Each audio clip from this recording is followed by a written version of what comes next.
Hello dear students, welcome back एक बार फिर UP triple S C junior analyst drug preparation में। आज का टॉपिक है फार्मास्यूटिकल एनालिसिस और एनालिसिस में है nuclear magnetic resonance NMR spectroscopy. तो इसमें देखें पहला ही क्वेश्चन है, what does the NMR stand for. तो एनएमआर क्या स्टैंड करेगा, तो आपको देखें ऑप्शन भी दिख गया, न्यूक्लियर मैग्नेटिक रेजोनेंस, यानी बी वाला ऑप्शन करेक्ट होगा, न्यूक्लियर मैग्नेटिक रेजोनेंस। अब कुछ थोड़ा सा थ्योरी देख लिया जाए, इसका क्या थ्योरेटिकल पोर्शन में स्मॉल में देखेंगे। तो nuclear magnetic resonance NMR is a powerful analytical technique used to determine the structure and dynamics of the molecule. यानी एक टेक्निक है जिससे हम लोग किसी भी कंपाउंड का स्ट्रक्चर या इसके डायनेमिक्स को हम लोग डिटरमाइन करते हैं। अब ये बेस्ड किसके होता है, it is based on the absorption of radio frequency. यानी ये रेडियो फ्रीक्वेंसी आपको दिमाग में रखना है, radiation by nuclei in a magnetic field which cause the certain atomic nuclei to resonate। अब ये एक नाम ही है इसका, न्यूक्लियर मैग्नेटिक। न्यूक्लियर मैग्नेटिक का मतलब हो गया कि हमें इसमें क्या चाहिए, न्यूक्लियस। और हम जानते हैं कि जितने भी कंपोनेंट है वो किससे मिलकर बने होते हैं, एटम, परमाणु। और एटम किससे मिलकर बना होता है, इलेक्ट्रॉन, प्रोटॉन और न्यूट्रॉन। तो अब देखें अगर किसी भी कंपाउंड का नाम है न्यूक्लियस, तो न्यूक्लियस देखें तो न्यूक्लियस में क्या होता है, न्यूट्रॉन और प्रोटॉन, और इसके चारों तरफ देखें तो इलेक्ट्रॉन मूव करता है। अब न्यूट्रॉन देखें तो न्यूट्रल चार्ज होता है, प्रोटॉन पे चार्ज होता है पॉजिटिव, तो इसलिए यहां पे प्रोटॉन यूज करते हैं, प्रोटॉन का यूज किया जाता है। और प्रोटॉन जब यूज करते हैं तो इसलिए बोलते हैं न्यूक्लियस। मैग्नेटिक का मतलब हम लोग मैग्नेटिक फील्ड अप्लाई करते हैं यहाँ पे, मैग्नेटिक फील्ड। तो और मैग्नेटिक फील्ड के साथ साथ हम लोग यूज करते हैं रेडियो फ्रीक्वेंसी, तो इसलिए इसको बोलते हैं न्यूक्लियर मैग्नेटिक रेजोनेंस। अब magnetic properties of the nuclei, अब कह रहा है कि सर्टेन एटॉमिक न्यूक्लियाई जैसे 1H, 13C, 15N, 31P possess property called nuclear spin when placed in the external magnetic field. These nuclei behave like a tiny magnet. यानी ये जो certain molecules दिए गए हैं यहाँ पे, ये कह रहा है कि ये न्यूक्लियर स्पिन, यानी आप ये भी स्पिन करते हैं, अपने चारों तरफ रोटेट करते हैं। और जब इनको एक एक्सटर्नल मैग्नेटिक फील्ड में रखा जाता है तो छोटे छोटे मैग्नेट की तरह बिहेव करते हैं। Resonance when exposed, when sample is exposed to the radio frequency. यानी जो हम अपना सैंपल है इसको रेडियो फ्रीक्वेंसी में जब एक्सपोज करते हैं, यानी रेडियो फ्रीक्वेंसी पास करते हैं, तो न्यूक्लियाई जो करता है, एब्जॉर्ब करता है energy at specific frequency causing them to resonate. और ये जो रेजोनेंस फ्रीक्वेंसी डिपेंड किस पे करेगा, टाइप्स ऑफ न्यूक्लियस। न्यूक्लियस क्या है, प्रोटॉन वाला है कि कार्बन वाला है, यानी हम 1H यूज कर रहे हैं या 13C यूज कर रहे हैं। Strength of external magnetic field, यानी जो मैग्नेटिक फील्ड दे रहे हैं उस पर डिपेंड करेगा resonant property. Chemical environment around the nucleus, यानी जो केमिकल इन्वायरमेंट है उसका क्या। तो एनएमआर में आपको न्यूक्लियर मैग्नेटिक, यानी अब यहाँ पे magnetic field, radio frequency, resonance, और ये जो चीज है ये आपके दिमाग में रखना है। केमिकल शिफ्ट, केमिकल शिफ्ट क्या होता है, जिसको हम लोग रिप्रेजेंट करते हैं डेल्टा से। Major how much resonance frequency of nuclei differ from the standard reference. यानी हम लोग स्टैंडर्ड यूज करते हैं, आगे में बताएंगे, स्टैंडर्ड यूज करते हैं। और जो हमको टेस्ट करना है, जिस सैंपल का टेस्ट करना, दोनों का डिफरेंस मेजर करते हैं। It provide insight to the electronic environment of atom and helps to distinguish between the different functional group. यानी कंपाउंड का जो स्ट्रक्चर है उसको इलुस्ट्रेट, यानी उसको जानकारी लेने में मदद करता है।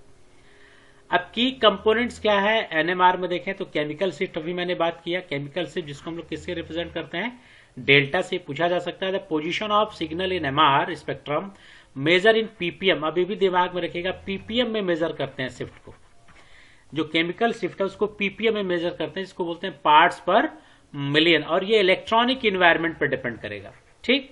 अब शील्डिंग, शील्डिंग कह रहा है कि electron surrounding the nucleus reduce the external magnetic field effect causing an up field shift, जिसको ठीक। तो ये क्या कर रहा है, रिड्यूस करता है एक्सटर्नल मैग्नेटिक फील्ड को, इफेक्ट को, इसको बोलते हैं शील्डिंग। ठीक। और जिससे क्या होता है, अप फील्ड शिफ्ट होता है, जिससे हमारा जो डेल्टा है, जो केमिकल शिफ्ट है वो घटता है। तो शील्डिंग अगर हो रही है तो जो डेल्टा आ रहा है वो डिक्रीज होगा, और डी शील्डिंग अगर होगा तो जो आपका डेल्टा है वो क्या होगा, बढ़ेगा। तो ये क्या कर रहा है, decrease electron density. D shielding में क्या, इलेक्ट्रॉन डेंसिटी को कम करेगा, जिससे डाउनफील्ड शिफ्ट होगा और हमारा जो केमिकल शिफ्ट है वो बढ़ जाएगा। ठीक। तो शील्डिंग में देखें तो क्या हो रहा है, अप फील्ड शिफ्ट हो रहा है, लेकिन जो डेल्टा है वो डिक्रीज हो रहा है, और डी शील्डिंग में डेल्टा क्या हो रहा है, बढ़ रहा है।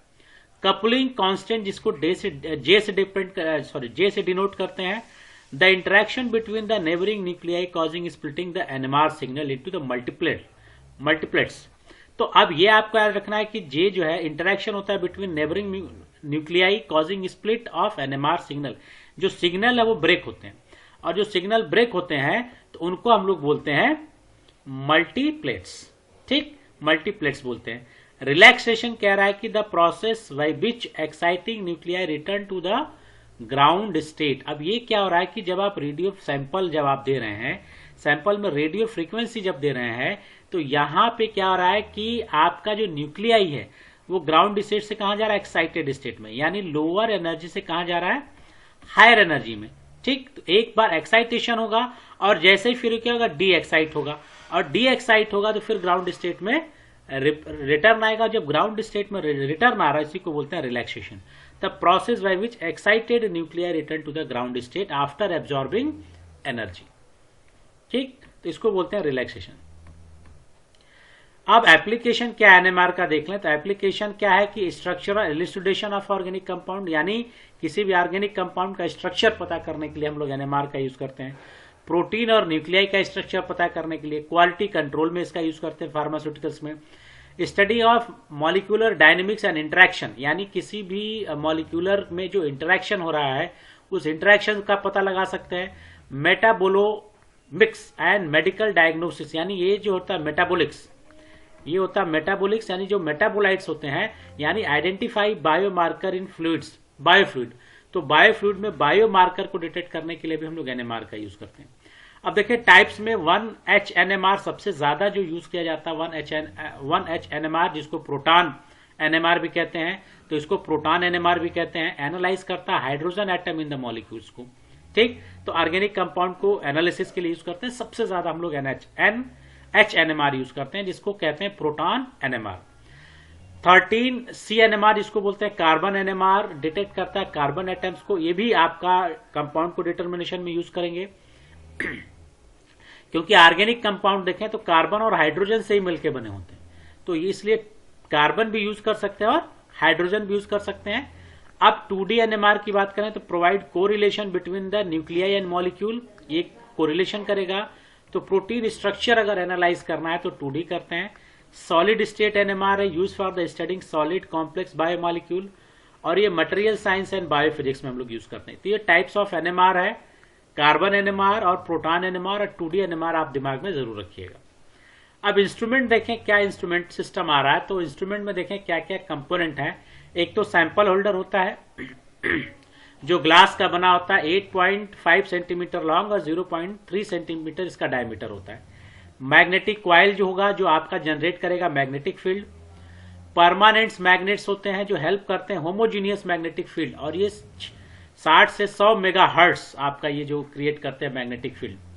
स्वीप जनरेटर होते हैं, modify strength of magnetic field which already applied. ये जो मैग्नेटिक फील्ड है उसको अगर मॉडिफाई करना है तो स्वीप जनरेटर यूज करते हैं। रेडियो फ्रीक्वेंसी सबको पता है कि हमको produce powerful short plus of radio waves. Radio wave जरूर दिमाग में रखिएगा। यूवी में हम लोग अल्ट्रावायलेट विजिबल यूज करते हैं, तो एनएमआर में नाम नहीं पता चल रहा है कि कौन सा हम लोग वेव यूज करेंगे, तो यहां पे आप याद रखिएगा रेडियो वेव्स, क्योंकि यूवी में आप दिमाग में रखिएगा यूवी विजिबल, लेकिन यहां पे आपको पता नहीं चलेगा नाम से, इसलिए आप रेडियो फ्रीक्वेंसी जरूर याद रखिएगा। तो रेडियो वेव्स यूज करते हैं। रेडियो फ्रीक्वेंसी ये क्या करता है, detecting the receiver radio frequency को आपको रिसीव करेगा। आरएफ डिटेक्टर होता है, it helps determining the unabsorbed radio frequency, यानी जो रेडियो फ्रीक्वेंसी एब्जॉर्ब नहीं है हुई है इसको डिटरमाइन करता है आरएफ डिटेक्टर। रिकॉर्डर होगा जो सिग्नल को आपका डिटेक्ट करेगा और इसको रिकॉर्ड करेगा। एक रीड आउट सिस्टम होगा, यानी कंप्यूटर जो आपके डाटा को रिकॉर्ड करेगा। एक क्लास में टेट्रामेथाइल सिलेन जिसको बोलते हैं टीएमएस, ये जरूर याद रखिएगा, इससे क्वेश्चन जरूर पूछा जा सकता है। और ये रेफरेंस कंपाउंड है हमारे लिए, रेफरेंस कंपाउंड है, इसी को हम लोग एनएमआर में रेफरेंस यूज करते हैं, टीएमएस, इसको बोलते हैं टेट्रामेथाइल सिलेन। अब आते हैं क्वेश्चन की तरफ। Which type of nucleus is commonly used in the NMR spectroscopy. सबसे कॉमन क्या यूज है, मैंने कहा कि सबसे कॉमन अगर आप यहां पे देखें तो 13C यहाँ पे ऑप्शन में नहीं दिया है, 12C हम लोग यूज नहीं करते हैं, तो सबसे ज्यादा यूज करेंगे 1H जिसको बोलते हैं प्रोटॉन NMR, तो सबसे कॉमन यूज किया जाएगा C।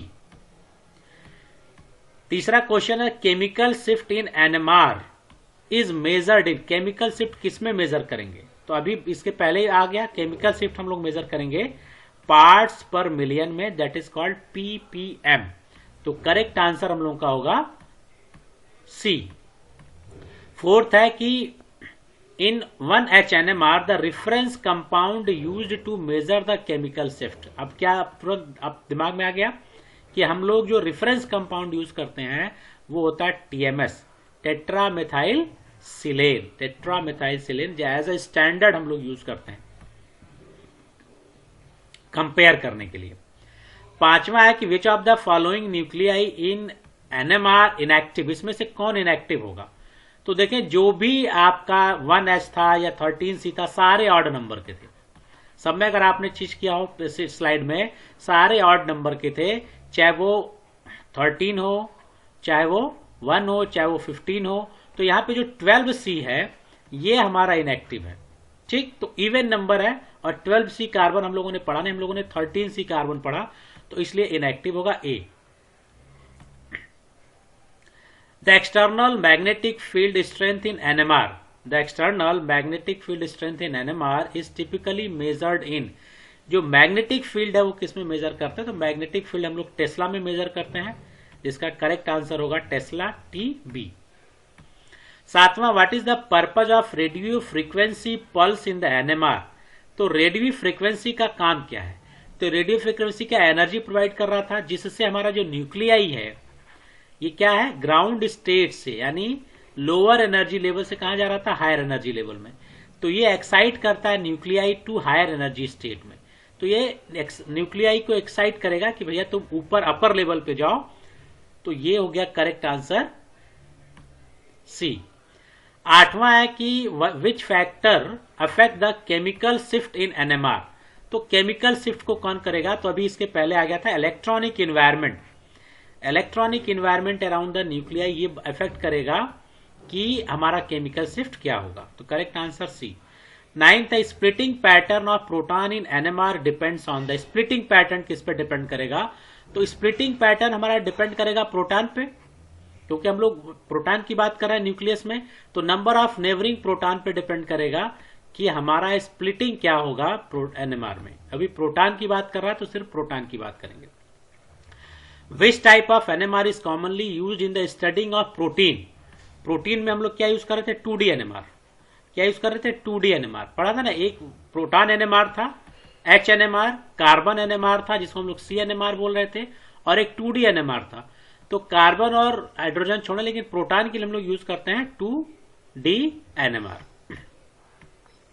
11th which solvent is commonly use in the NMR spectroscopy due to lack of 1H proton, अभी कह रहा है कॉमन सॉल्वेंट कौन सा यूज करते हैं, तो हम लोग जो सॉल्वेंट यूज करते हैं D2O, डिट्यूरेटेड वाटर, D2O, ये हम लोग कॉमन सॉल्वेंट यूज करते हैं जब लैक ऑफ 1H प्रोटॉन हो।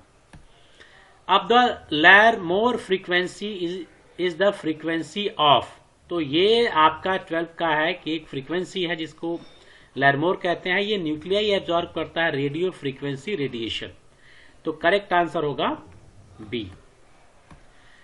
13 है which of the following solvent not used in NMR, इस NMR में कौन सा सॉल्वेंट यूज नहीं करते हैं, तो ये देखें CaCl3 जो क्लोरोफॉर्म जिसको बोलते हैं ये सॉल्वेंट नहीं यूज करते हैं, D2 भी यूज करते हैं, CCl4 यानी कार्बन टेट्राक्लोराइड, और CdCl3 भी यूज करते हैं, जो करेक्ट आंसर होगा CHCl3 हम लोग यूज नहीं करते हैं। इन NMR spectroscopy sample nuclei is irradiated with, यानी हम लोग सैंपल में कौन सा फ्रीक्वेंसी यानी जिस हम लोग भेजते हैं, तो वो हम लोग क्या भेजते हैं रेडियो वेव्स हम लोग यूज करते हैं, क्या यूज करते हैं रेडियो वेव से इरिडेट करते हैं, तो करेक्ट आंसर हो गया B। 15th क्वेश्चन है the process of returning excited nuclei to the lower energy state, excited से लोअर आएगा तो क्या बोल रहे थे रिलैक्सेशन, क्या बोल रहे थे रिलैक्सेशन, ठीक, तो यहाँ पे करेक्ट आंसर हो गया हम लोग का रिलैक्सेशन यानी बी। तो ये आपका था फार्मास्यूटिकल एनालिसिस के एनएमआर, न्यूक्लियर मैग्नेटिक रेजोनेंस से रिलेटेड कुछ क्वेश्चन।